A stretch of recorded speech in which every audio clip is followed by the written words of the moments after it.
30 seconds into flight, we are feeling the rumble. We are seeing 33 out of 33 Raptor engines ignited on the Super Heavy booster.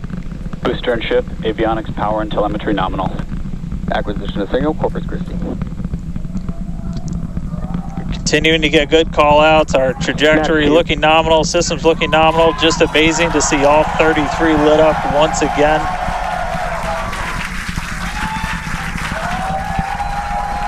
At this point, we've already passed through max Q, that maximum dynamic pressure, and passing supersonic, so we're now moving faster than the speed of sound, getting those onboard views from the ship cameras.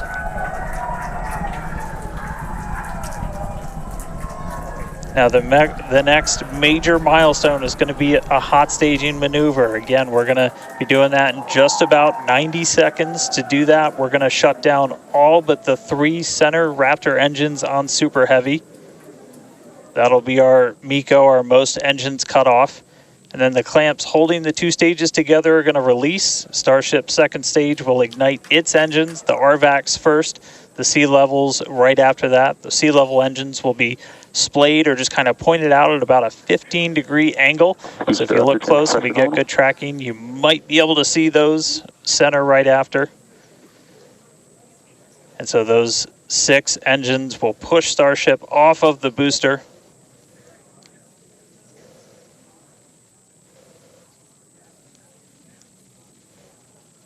All right, counting down now. We're going to be coming up right at around the 3-minute mark on that hot staging maneuver. Again, we'll see the booster engines start to shut down. You'll see all but 3 lights go out in the middle, and then we'll see the engines ignite on ship, pushing it away, and that will start carrying the ship into space. Booster will start to do its flip and then move into the boost back burn, setting it up for eventual splashdown in the Gulf of Mexico. Stage separation.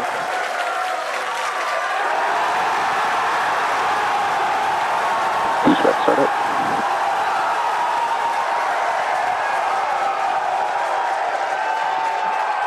Hot staging confirmed.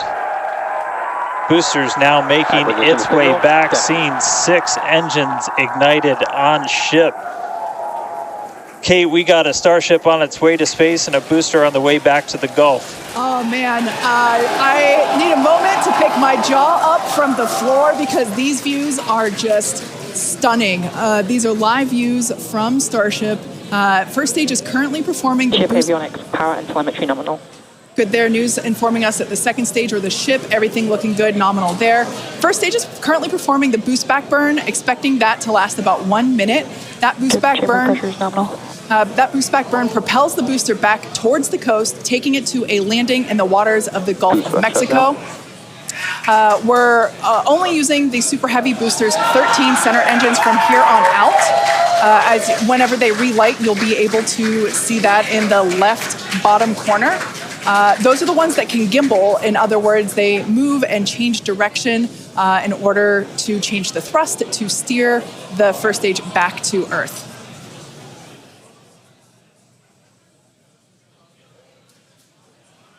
Wow, these are just incredible views coming to us. Everything is looking good for both the first stage on the left-hand side of your screen or the Super Heavy booster, as well as on the right-hand side of your screen, that is Starship, or we also refer to that as the ship. Now, the boost back burn was the first of 2 burns required to return it to Earth. The next one will be the landing burn, where all 13 center engines will initially ignite and then transition into a 3-engine burn to help slow it down. Now, just as a reminder of the stage 1 test objectives, we're looking for controlled ascent, which we have so far. Stage separation, which, gorgeous, we cruised right through it, as well as on a nominal trajectory. Good news there, telling us that the path that Starship is on is good. Now, Starship's second stage is still firing its engines, and as you heard, following planned flight path. The ship objectives, we're looking for hot staging, again, cruised right through that.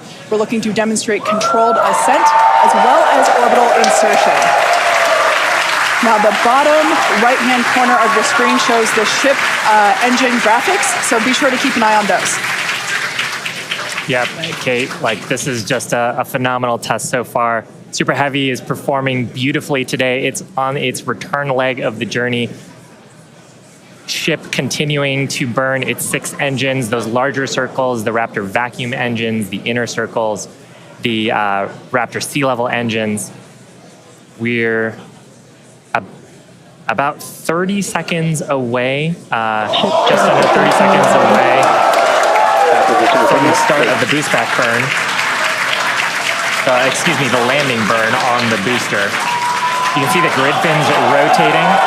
Those hypersonic grid fins are guiding us through the atmosphere back towards our splashdown site. Again, we're going for a splashdown, a soft splashdown. So for landing burn, we're going to expect to see the 13 center engines light, rapidly bring down the booster's velocity, and then just the 3 in the center for splashdown. Let's see if that'll work.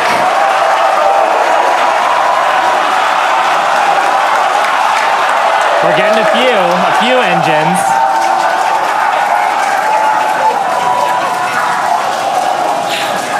And acquisition of signal. We'll see if we can get some other video of that. Now, this is a test objective today. It is still something that we're attempting to learn. And to make it that far, to demonstrate the controlled reentry up to that point is pretty darn good. Ship continuing to look nominal with its ascent burn. This burn lasting about 6 minutes total. And we're expecting that this burn will end just after T+8 minutes, about a minute from now. So far, though, I mean, congrats to the team. Making it this far is farther than we've gone. Absolutely. On Flight 2. Just wonderful views and great engine performance from the vehicles.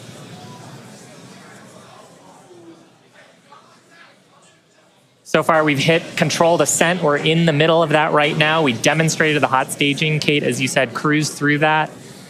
We demonstrated controlled entry of the booster. Just stopped a little short of the engine relay, but hey, that's something we can learn for the next one. Yeah. Now that view that we just had moments ago was a live shot of Star Command. There you see it again. This is our mission control center at Starbase, where vehicle operators are standing by. Now the next milestone coming up is in less than a minute. At that point, ship will, or I'm sorry, actually it already has. Starship engine cut off. There we go.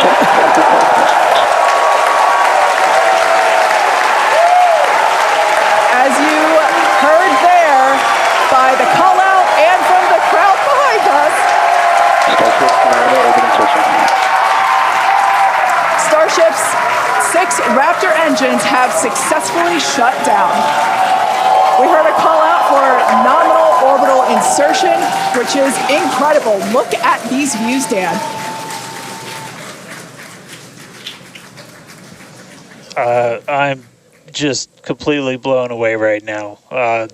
What a day. Congratulations to the entire SpaceX team. I mean, this flight pretty much just started, but we're farther than we've ever been before. We've got a Starship not just in space, but on its coast phase into space. Just to recap where we've come, and it's only been 9.5 minutes. How has it only been 9.5 minutes? We lifted off right on time at 8:25 a.m. We didn't have to hold at our gate at all. We had 33 out of 33 Raptor engines open up and light and get us through a nominal ascent. Another successful hot stage. All 6 engines on the ship propelling us into orbit. We did see what looked like a nominal boost back burn. And then we did make it all the way to the landing burn this time. Didn't light all the engines that we expected, and we did lose the booster. We'll have to go through the data to figure out exactly what happened, obviously. So be on the lookout for information about that. But wow, a ship in space. We've got a bunch of, as we said, ambitious objectives ahead of us. Over the next couple of minutes and pretty much over the next hour, where we're going to really we've got the ship in space. We're now going to take advantage of this and try and learn as much as possible about some of the other systems, including that first ever Raptor relight in space. So it's just going to be incredible. So all of that still to come. The mission just started, but wow, what a liftoff! What a hot stage! What an amazing sight to see Starship there in outer space.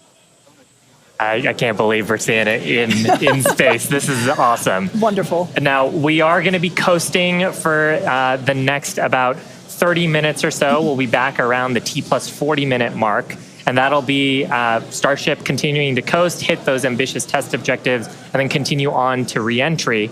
We're not totally sure what video that we'll get, since that normally comes to us as we overfly ground stations, and we don't have a ton of those along our trajectory. But as we have video, we'll be sure to bring that to you. Starlink may be able to bring us additional communication paths today that will allow us to talk to Starship through reentry with no communications blackout period. It's a possibility, but either way, we will be live for all of today's milestones. And of course, when we do have views, signal, Puerto Rico. especially like the ones that we have now, which I just cannot get over. When we have views, we will be sure to bring those to you live. But no views or no views, we'll see you back here at T+40 minutes. Pez door is opening. And there we just heard call it that Pez door is opening, so that's great. First test. Yeah. One of our test objectives today is to open and close that Pez door. That's where we will deploy Starlink satellites from in the future. So great news there that that test that test objective is already underway. So come back here, stick around till T+40 minutes for coverage of Starship's deorbit burn demonstration, followed by its reentry and what is sure to be an exciting splashdown.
Expected loss of signal, Cape Canaveral.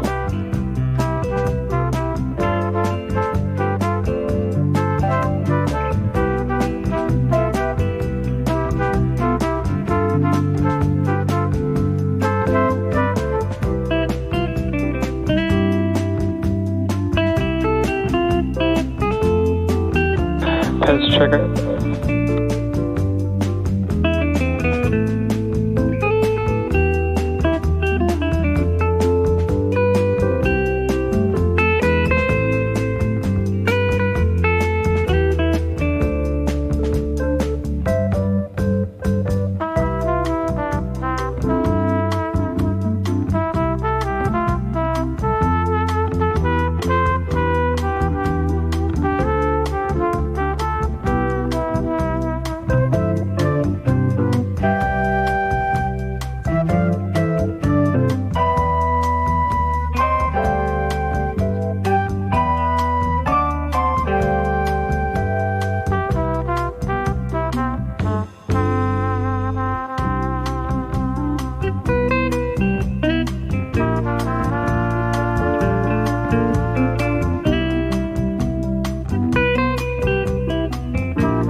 tip off the signal, Puerto Rico.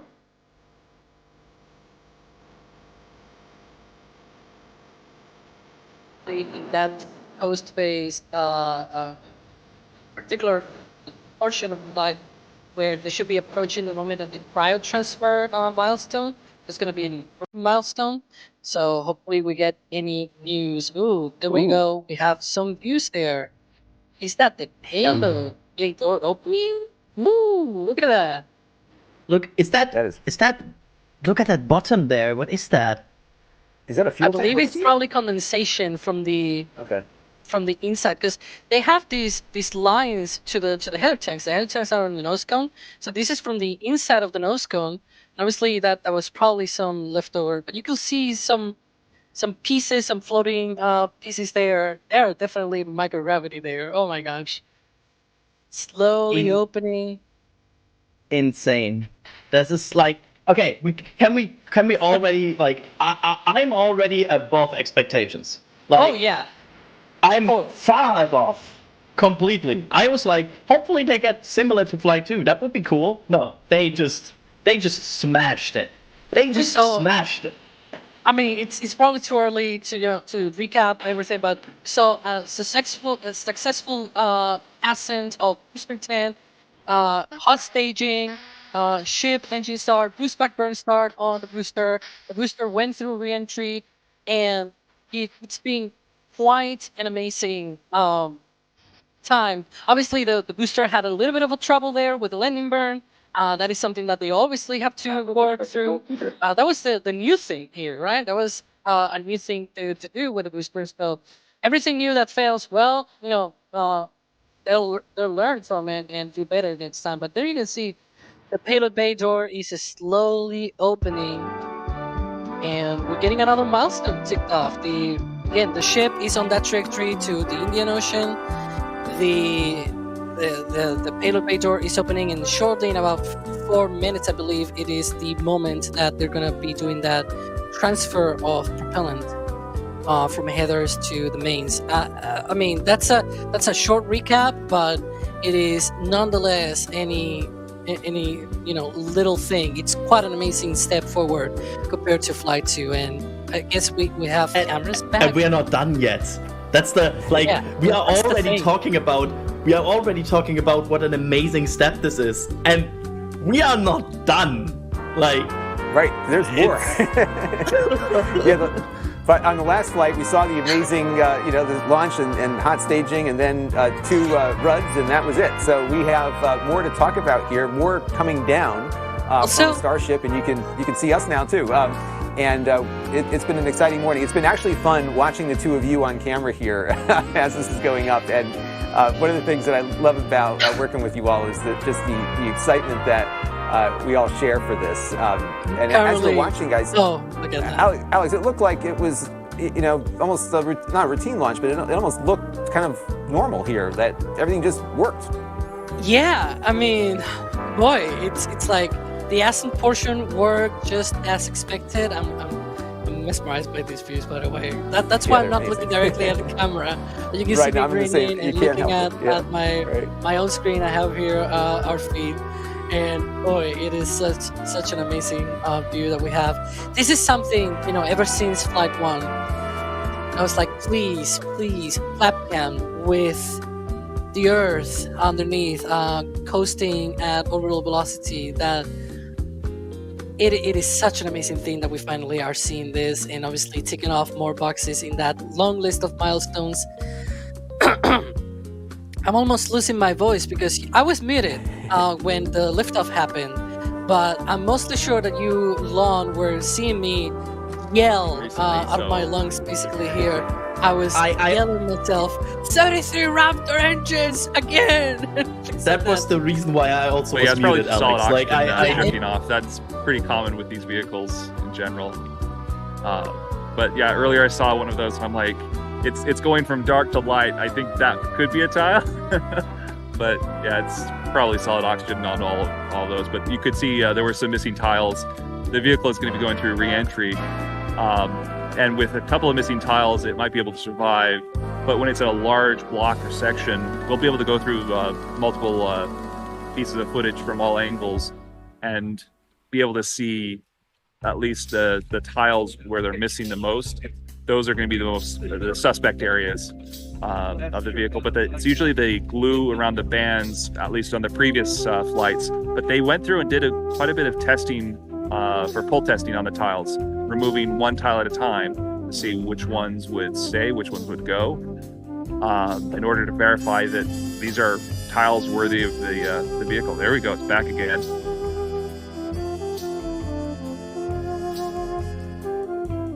Yeah, great to see these onboard views here. And just speaking of the tiles that we were talking about, it looks like, correct me if I'm wrong or just not seeing this correctly, it looks like there's at least one tile on the fin there that looked like it was missing. Yeah, I see at least one on the fin, and then just below it, there's another missing. I'd call it like the shoulder blade, but it's the leading arrow surface on that, the flap, or before you get to the flap. There's a tile missing there as well, or at least part of the tile missing. Sometimes you get some interesting things with the tiles. If you have a tile fall off from above, it can knock out the tiles below. That's the only downside for the flaps on that part. But if there's at least tile material there, and it's glued on and staying in place, it's by far better than nothing. Something is always better than nothing. Stephen, while we're awaiting the start of the prop transfer demo, which is coming up in about 4-ish minutes, just thinking about heat shield properties and the importance of this and robustly testing it out makes me think of the work that NASA's and its partners at Lockheed Martin and others are doing on studying the heat shield, which I believe is now at the Armstrong Test Facility up at Glenn Research Center in Ohio, as they're looking to make sure they fully understand the impacts of reentry from the Artemis 1 mission. And, you know, that's one of the watch items and one of the reasons why Artemis 2 was pushed out a year beyond its initial timeline. I guess just your overall thoughts on the trickiness of getting heat shields right, given the reporting that you've done both on Artemis and Starship.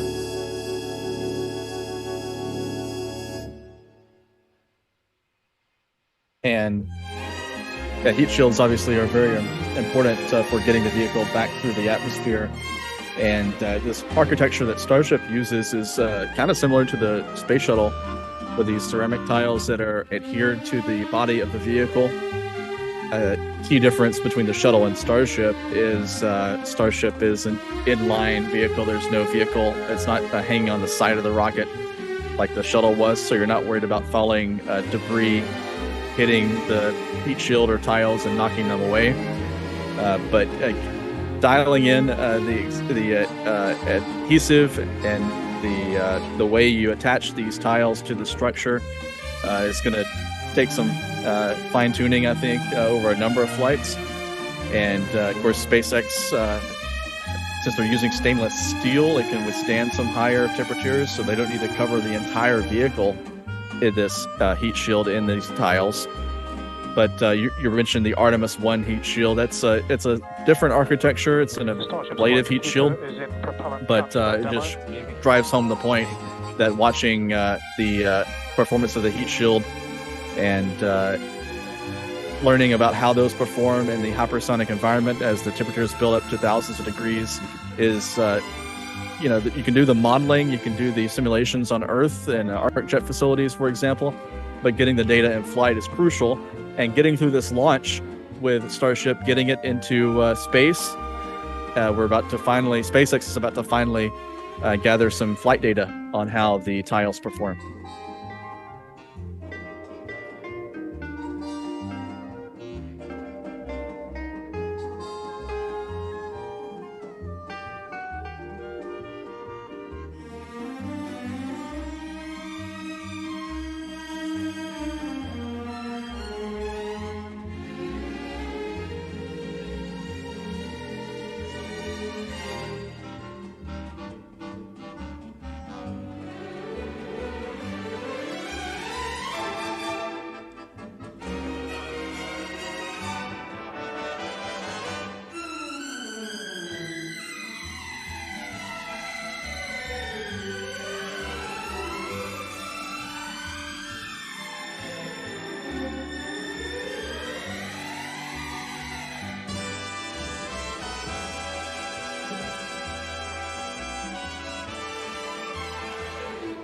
Starship flight computer is in the propellant transfer complete state.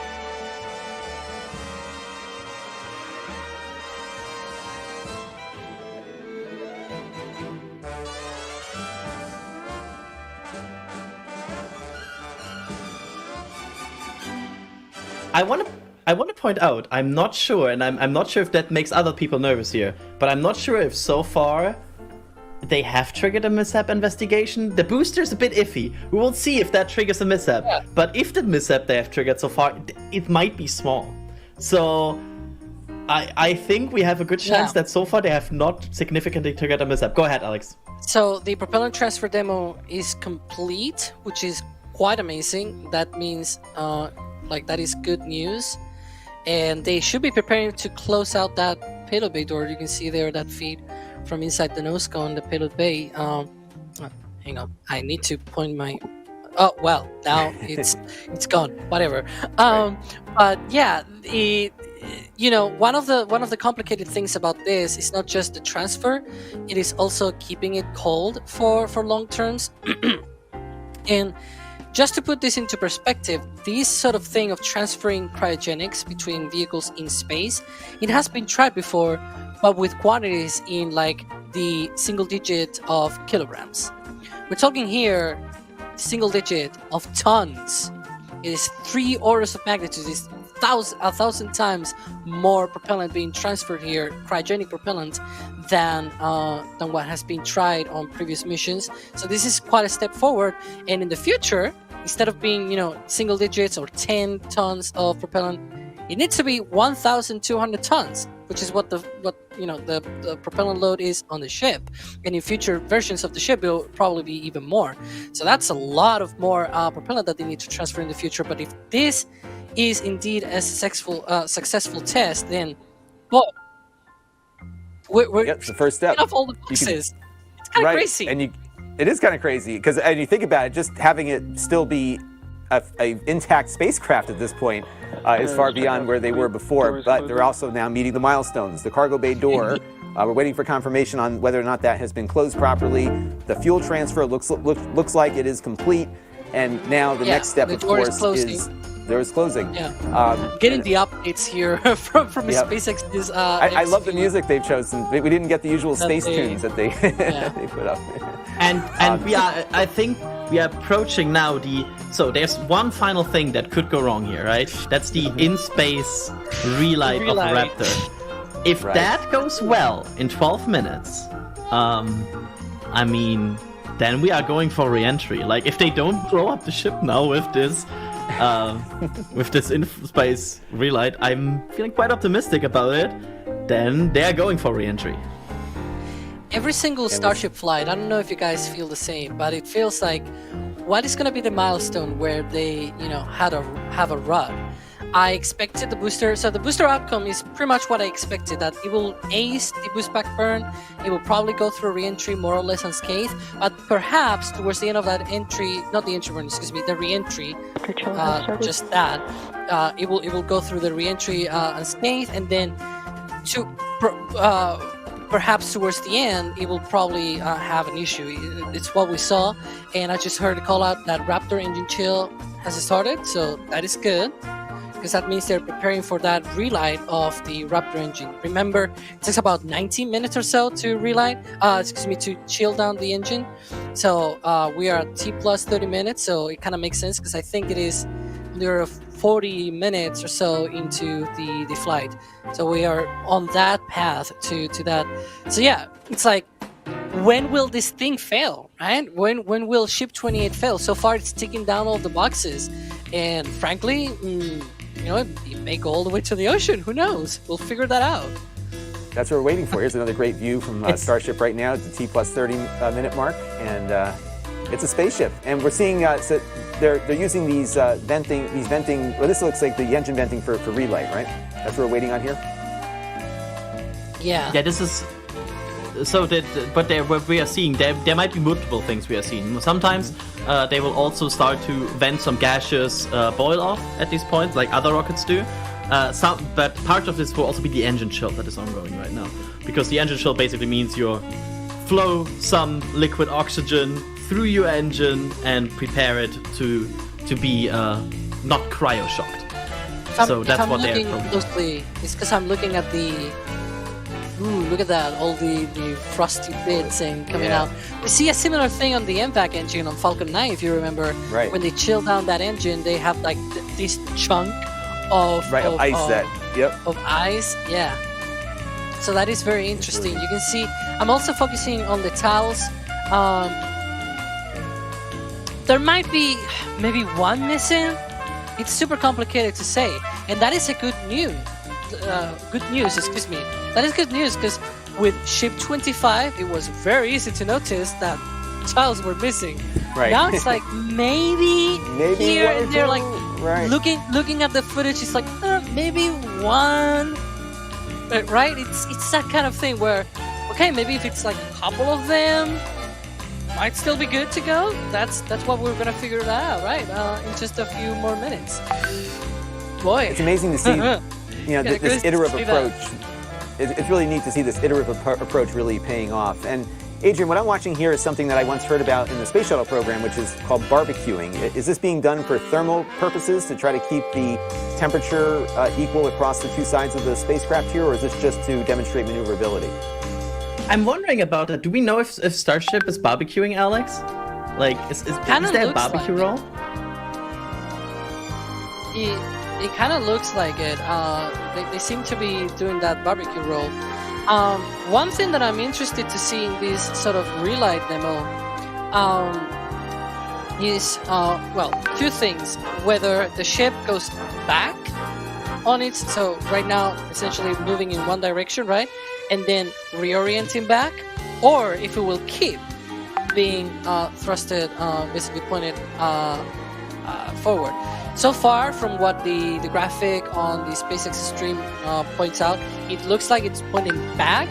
One of the two questions that I had, or rather a single question, but with two sort of potential answers, is whether the ship will go into a suborbital trajectory, basically where it goes short and then it burns forward, right, for that relight in space, or whether it goes long and then burns back with that relight in space, and then it comes, a little bit early in that long re-entry window that we showed earlier before the launch. That long re-entry window, it is a very important one because that's what allows them to do that. So it looks, at least for now, that the ship, if that graphic is correct, is pointing back. So it will be essentially slowing down, and therefore we should see that speed coming down. And what happens if it doesn't light? I would imagine gravity would eventually take over here because we're not quite in an orbit. Yeah, it will re-enter over the Indian Ocean. It will be essentially in the same re-entry corridor, but I imagine that it will be further further basically downrange, so to speak, in that trajectory, instead of being much earlier in that trajectory. With that burn, you're essentially slowing down, and therefore you're re-entering a bit earlier in that trajectory. But it's still that re-entry path, that those hazard zones were made essentially to take into account, what if it fails? Well, you at least have that sort of margin on that re-entry zone to be able to, account for a potential failure. I love all of those things. It's always nice to see so cool. as a spaceship being active in space. Right. It's neat to see something with aerodynamics active in space, right? That was one of the things I loved about the shuttle. Shuttle, you didn't need those wings in orbit, but it was just cool. Yeah. That's what I grew up on. It was always awesome to see that. You reminded me of a quote from Elon where he said, "Oh, wings are silly. Why would you carry them into space? We don't need a shuttle." And now, that was a long time ago. That was probably a decade ago. And sometimes kind of need some aerosurfaces, some flaps in this case on Starship. Right. It's not that silly. They have a reason to be there. And so obviously not the giant delta wings of the shuttle, but some aerodynamic features are, needed to be able to re-enter through the atmosphere at the end of the day. Stubby wings. And what we are seeing here, right? right now is normal. It is, as you can see, what we space people like to call barbecuing, where it's just kind of like a rotisserie, just kind of spinning around. We don't know if that is for maneuverability or for thermal balancing, but it is not out of control. That's what it's supposed to do. And what we're waiting on next is the relight of the Raptor engine, which will, or I think a couple of them, which will slow it down so that it can re-enter the atmosphere. And the last stage of this test is to test those thermal tiles, because we haven't had a Starship yet get into orbit or close to orbit like this one is and re-enter the atmosphere in one piece. So the next stage here is to have it re-enter the atmosphere like it will in the future on its operational path and slam into the ocean in this particular instance, but later they will try to catch it with the same launch tower that sends it off into space here. So we will keep an eye on that engine chill as it finishes up here. And I'm looking at the Adrian, at the timelines that we have. We should just for like awareness, we should be less than 4 minutes from that relight. And go ahead, Adrian. No, I'm just I'm just here. And you know, guys, let me ask you this, Adrian. This is the first time we've tested Starship and these stubby wings in lower altitudes, right? So we know how they'll perform lower, but we've never had a Starship get this high and actually have to simulate the entire return trip. Obviously, we're not going to try to have a control, or it's going to be a controlled belly flop in this case, but this is a big milestone for its maneuverability post-launch back in the atmosphere. Yeah, absolutely. I mean, all of this right now is new. All of this is just, it's so much new data. And imagine the amount of stuff that SpaceX learns from all of this. Like we already are excited. Imagine being an engineer right now, designing a Starship. Welcome back to like live you're coverage of you're our probably third having the Starship day of flight your life. test, which I want to give, by the way, a quick hint here. The fact that we will probably sell out of the Flight 3 patch in minutes now. And collect as much okay. data as possible, including a objective today was to get through all. And we just came out of a coast phase, and we're treated to a number of HD views thanks to Starlink, including the PES door open-close test. So that was one of our test objectives today that we met. So that's awesome. It has been such a great day. It has been a phenomenal test day. Just to see booster lifting a Starship to ascent, ship completing its ascent. Just a wonderful day. Kind of to recap the objectives a little bit. Booster completed its ascent, ignited its 33 Raptor engines. We demonstrated a successful hot staging for the second time. Booster completed the boost back burn, didn't quite accomplish the landing burn, and then had a hard splashdown in the Gulf. Meanwhile, ship completely successful after the hot staging. We had a good 6-engine burn of the Raptor vacuum engines and sea level engines. And then we've commanded a number of demonstrations, including the Starlink satellite deploy demo, so the payload door, as well as a prop transfer demonstration. We do still need to do some data review on those, so as we get that data back, we'll be sure to update you on social for how those tests went. We are coming up on our next major milestones, which is an in-space relight of our Raptor engine for the first time, followed by re-entry and then landing in the Indian Ocean. Incredible. Yeah, that's right, guys. We should be just about 40 seconds away, 40 or 50 seconds away if we do this relight demo. Do want to stress this is not a deorbit burn. In fact, it's actually going to function a little bit opposite of a deorbit burn. We're going to be raising our perigee with this burn for the lowest point of our orbit. This is just to demonstrate that we can relight a Raptor engine on ship while it's gone through a coast, while it's in outer space, while it's in microgravity, all of the different complexities that come with lighting this engine again after it's already done an ascent burn, but you're now coasting through space. This is going to be really important anytime we want to do in-space maneuvers in the future, like eventual deorbit burns, any of our translunar injections that'll have Raptor engines firing back up. We may not do it. There is, all of the guidance is loaded into Starship's computer itself, so if it doesn't see the values that it needs to, we could just skip the burn. So we are waiting to find out if that's going to happen or not. If it doesn't, as we said in the beginning, we're on a pretty steep trajectory that we are coming home no matter what, regardless of doing a burn. This was done just so we can really, we're in a trajectory that's really not super susceptible to delta V changes in velocity. If we were to do a burn, we've got a pretty concise footprint in the Indian Ocean that we're going to be targeting for splashdown today. It does sound like we are skipping past the on-orbit relight demo this time. Again, we'll confirm all of this through our post-flight data review, but it did sound like we did pass through that burn. So now that's going to start setting us up for reentry. Yeah, that's exactly right. So coming up next around T plus 49 minutes is Starship reentry. Now, this is typically a portion of flight where we don't have communications with spacecraft because they're re-entering the Earth's atmosphere at or around orbital velocity, about 8 kilometers per second or roughly 5 miles per second. Super fast. Now, at those speeds, the spacecraft's interaction with the atmosphere results in friction and creates a plasma field around the vehicle. That blanket of plasma distorts communication frequencies, so we're basically left with a brief communications blackout. Now, we might get some telemetry back through a connection to the tracking and data relay satellite system, also known as TDRS. But if the plasma doesn't entirely block it, that connection will be at a very slow data rate and definitely too slow for any video. But that's why Starship and Starlink are a great partnership. Starship is so big that it will leave a wake or a hole in the plasma field as it flies through an atmosphere.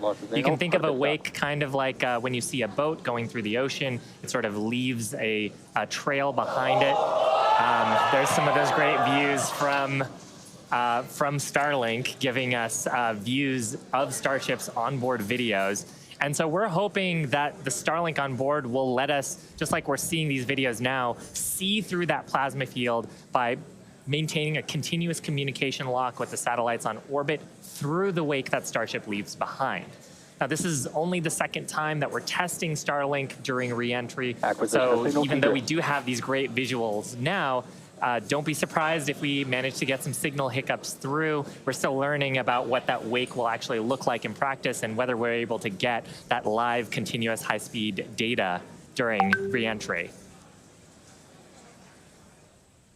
Yeah, that's right. And one of the really primary reasons we want to use Starlink is to just gather as much data as possible. It's been said the data is the payload on one of these flights. Where we're putting this flight hardware in a real flight environment, trying to learn about it as much as possible. Re-entry is going to be a really critical phase of flight.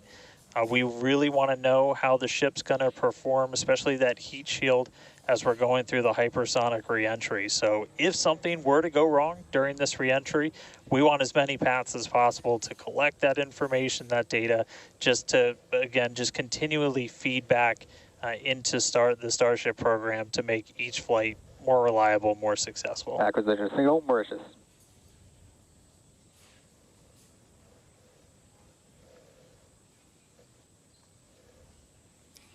Now, if Starship manages to make it all the way through re-entry, we'll collect valuable data on Starship flying through the Earth's atmosphere at hypersonic speeds, meaning more than 5, or at this point, will be more than 5 times the speed of sound. Now we're watching these live views, HD views by the looks of it, thanks to Starlink. You can see that the flaps there on the ship might be actuating.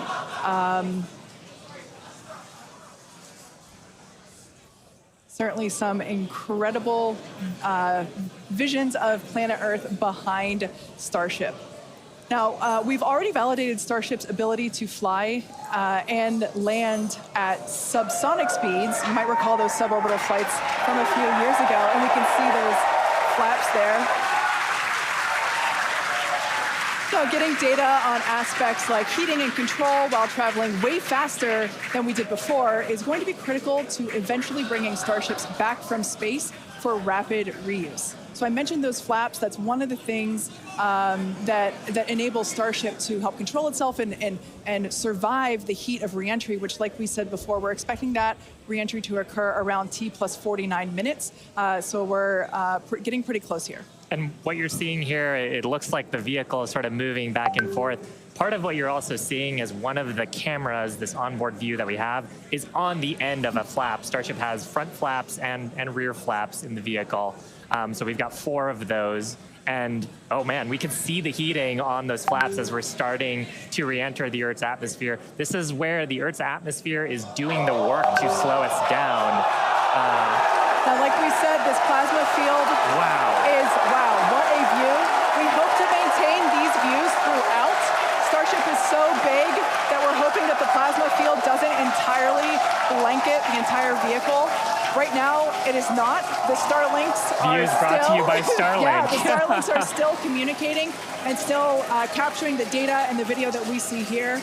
I mean, Shiva, this is just absolutely incredible views. We've never seen anything like this before. This is the biggest flying object ever in space. Absolutely, Kate.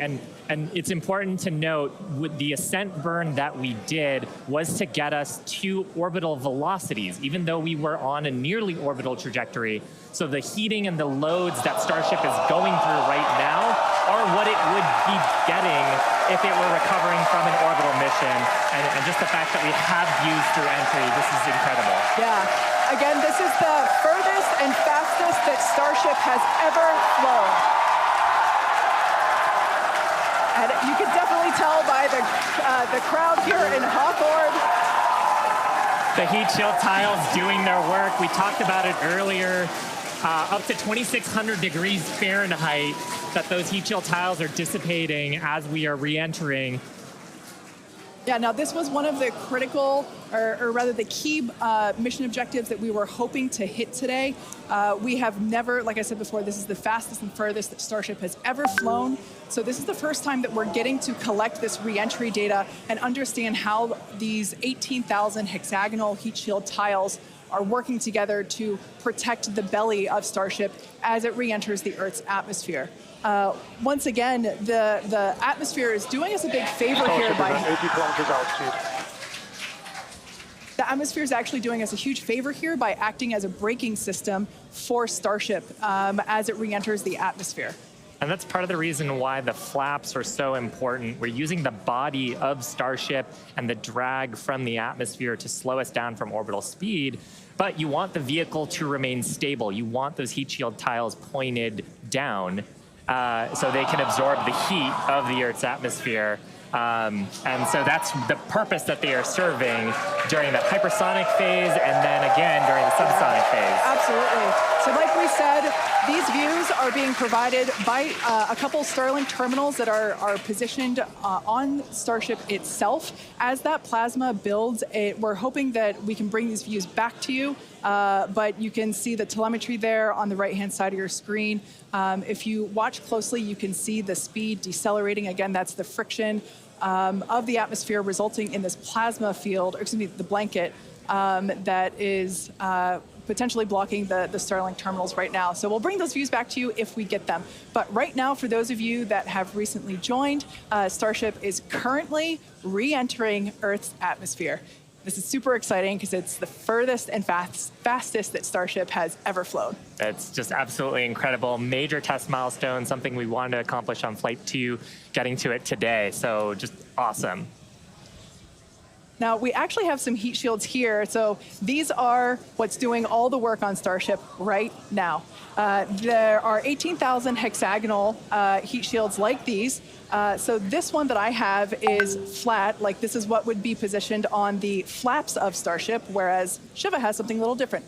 Yeah, the one I have would be on the curved surfaces of Starship. I'll just put it in frame here. So we've got these attached at various points around the vehicle. Like you said, Kate, 18,000 of these tiles around, and they're doing the work to make sure that the structure of the vehicle doesn't carry all that thermal load, so we can recover the vehicles eventually and get to rapid reuse on them. They're really lightweight. They sound a little different than I would have expected them to, but they are ceramic. And these are are what's helping Starship survive through this period of entry. We're not sure how far we're going to make it. Again, this is the furthest that we've gotten in our test flight, but the further we fly, the more data that we can get, and that's ultimately the measure of success here, which I mean, I think today has been a huge success given where we've gone and how much further we've gotten with both the booster and Starship itself. And one of the beautiful things about Starlink on board the vehicle, we were getting that high-speed video. High-speed video is a very high data rate, and usually video comes after you get your telemetry. So hopefully we were able to get some wonderful data throughout the entry period, which is normally something we have to wait for until after splashdown when we get that data off the data recorders. Yeah. Now, you mentioned before the flaps. Again, that the flaps are protected by the flat heat shields like I have.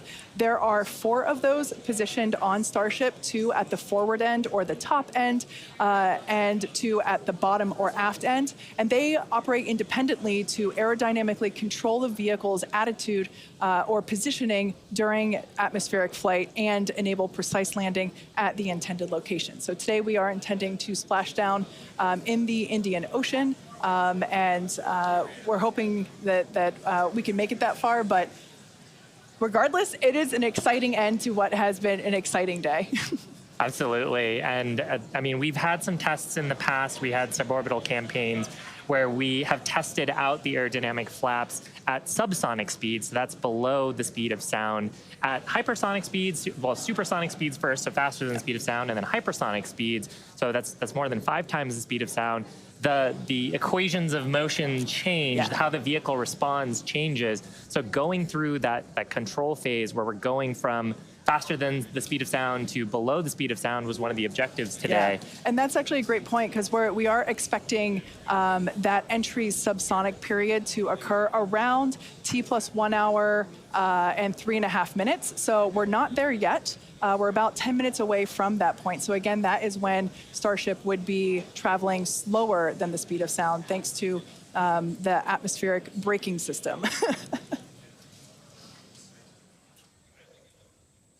And so right now we're still waiting to see if we're going to get data back from this ship. We might be in a bit of a blackout period right now. So still waiting to hear the status on it. But yeah, we got to the actual entry portion of today. We started into peak heating, which was just a really big milestone. Starship is pretty unique in the way that it re-enters, especially for something reusable. The closest parallel has been the space shuttle. When we're comparing Starship to like when we bring a Falcon 9 booster back, we're talking about 20 times the energy given the velocity that we're moving at, and all of that energy just gets converted into heat, and then we need to use those tiles to just help dissipate that heat. They're not ablative like you would see on something like Dragon, which uses an ablative in the capsule shape. So they are these tiles that are made to be reusable. So any data we're getting on the actual temperatures it was seeing during heating, all of that is just really hugely valuable. Where Starship is really unique is, and Kate and Shiva have talked about it a couple of times, is once we're through this kind of hypersonic section and we get down to the subsonic. And that's where we really learned a lot and proved that Starship's really just its basic shape could work. And we did that during the suborbital campaign. Again, if you compare it to the shuttle, which entered, it had the wings. It had a similar heat shield system, but it had wings, and then was almost flown like a glider once it re-entered and was down to those subsonic speeds. With Starship, we're not doing that. We're just coming straight down. We'll hit terminal velocity, which with Starship is around 200 miles an hour. And then we use a flip maneuver to ignite those engines, do a landing burn, and then touch down on the ground. So you don't need a runway. We're doing that, again, designed because when we go to the moon, when we go to Mars, there's not going to be a runway there for us. And so that propulsive landing is going to be really important. This is an animation of pretty much what we were just watching on actual Starship video, which is pretty incredible. But we go through peak heating. One of the benefits of today's trajectory, actually, we got closer to what the heating profile will be on just a normal mission when you compare it to our previous flights, which were headed out to Hawaii.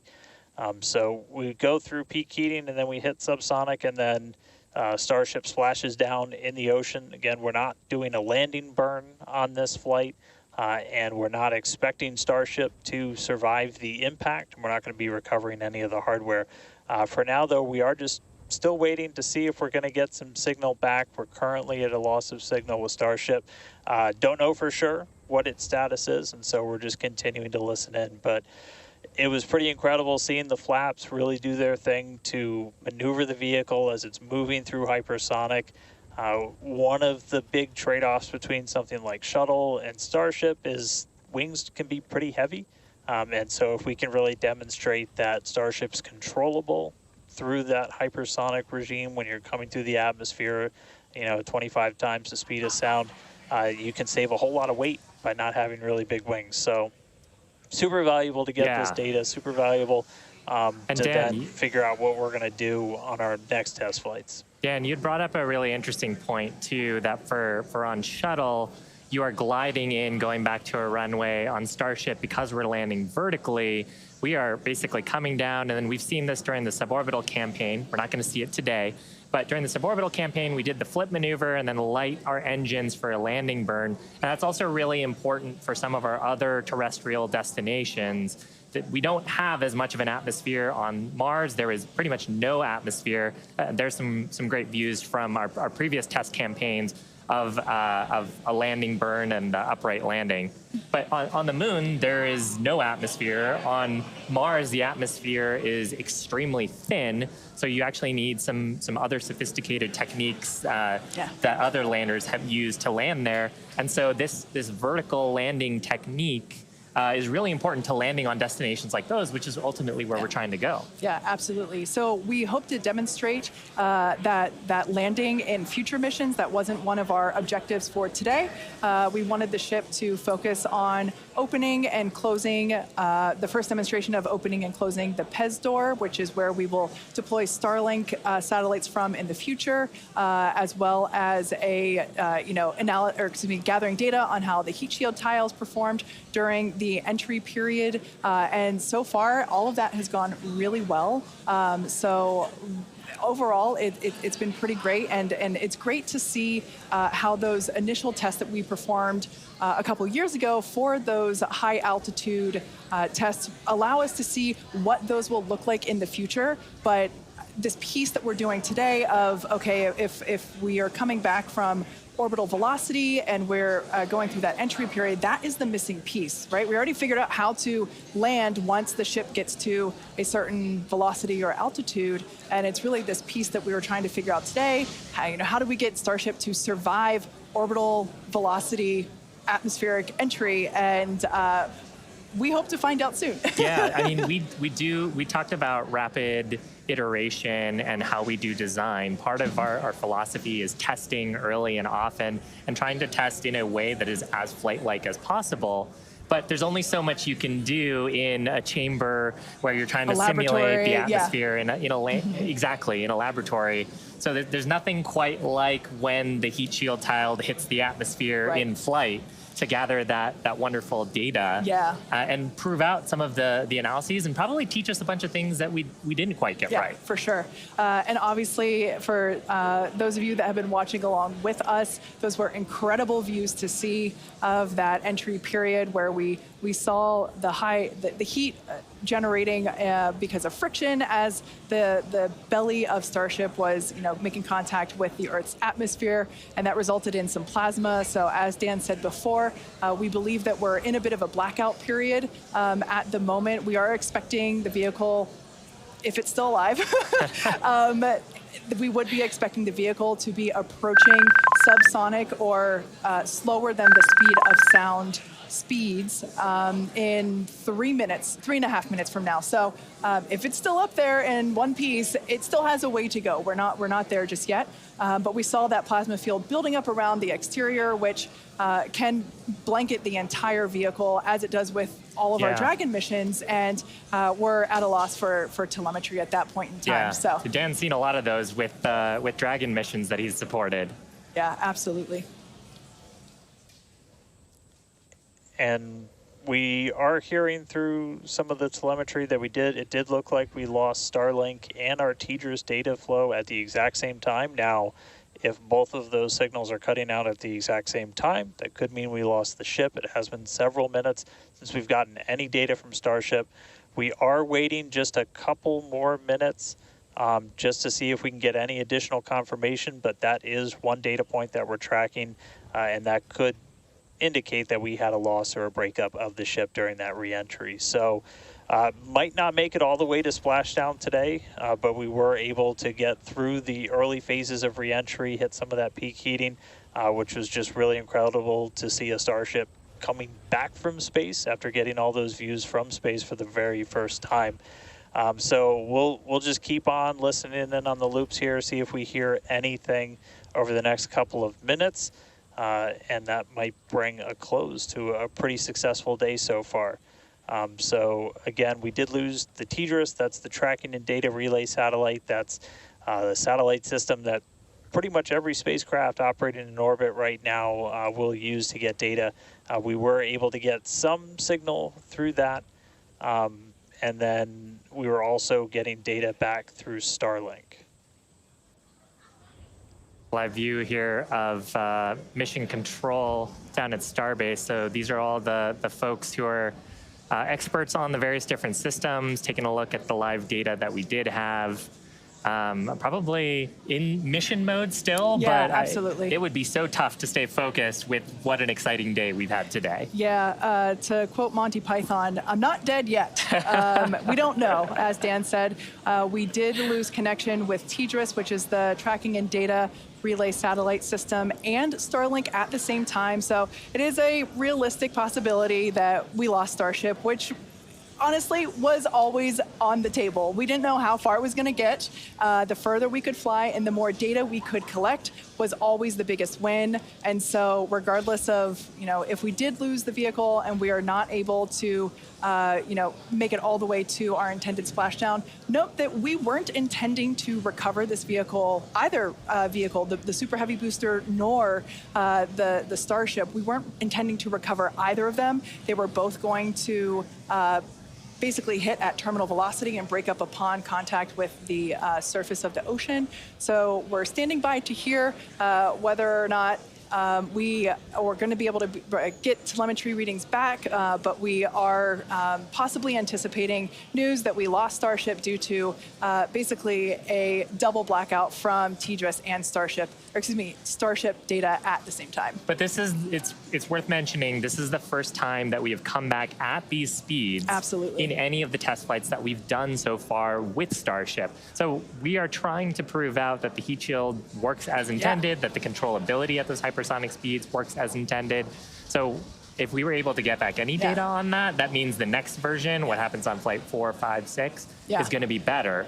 We must be able to get some because we saw incredibly gorgeous high definition views of that entry period whenever it was initially starting. So we must have gotten some data today there. has been otherwise a phenomenal day. Incredible. Liftoff on time, full ignition of all of the boosters, engines, successful hot staging, and then ship took it from there. Yeah, absolutely. We were able to see the ship actually make it further as well as the booster. We were hoping that the booster would perform a soft water landing, but we lost it during just before it was able to ignite the landing burn. But the ship continued on.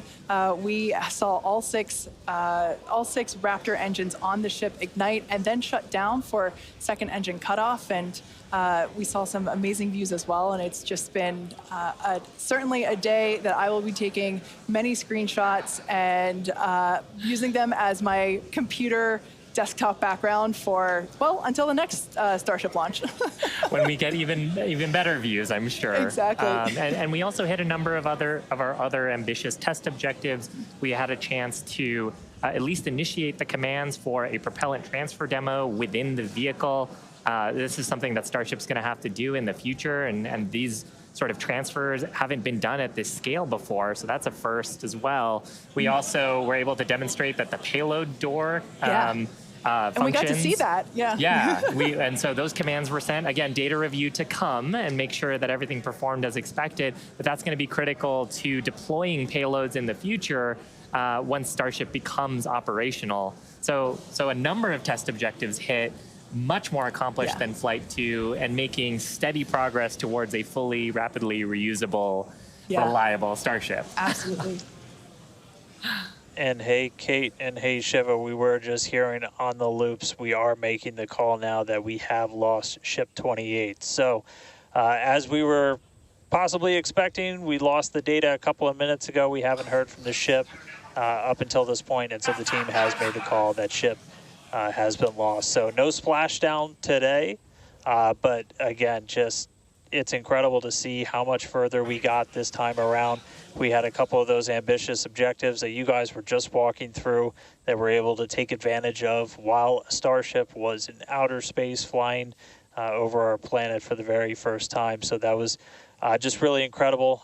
Obviously, there's a lot to go through. Everyone always wants to know right off the bat what happened. Takes us a little bit of time, but I can assure you as soon as we start finding things out, we're going to let everybody know. And I know everybody's going to be excited for the next one. I mean, as I pointed out in the beginning, there's 4 super heavy boosters either fully stacked or getting stacked right behind me. We've got other ships ready to go as well. So it's going to be a really busy time down here at Starbase as we look to really fly Starship as much as possible, get this vehicle ready to go for all the important things it's got to go do. And with that, we got to say a huge congratulations to our teammates and everyone who's supported the Starship program. There's been flames and ruds along the way, but third time's the charm, and we made it to space. We also a big thanks to all of our future customers for your support. And we want to give a big thanks to the people of Cameron County, Texas, for their support, as well as the Coast Guard and the Federal Aviation Administration. Be sure to follow the SpaceX account on X for more updates from today's test flight and future Starship tests. But before we go, we want to wish SpaceX a very happy birthday. The company was founded on this day in 2002 when it basically consisted of this small team, a carpet and a mariachi band. I don't know about you, but we're feeling 22. Also, it's Pi Day.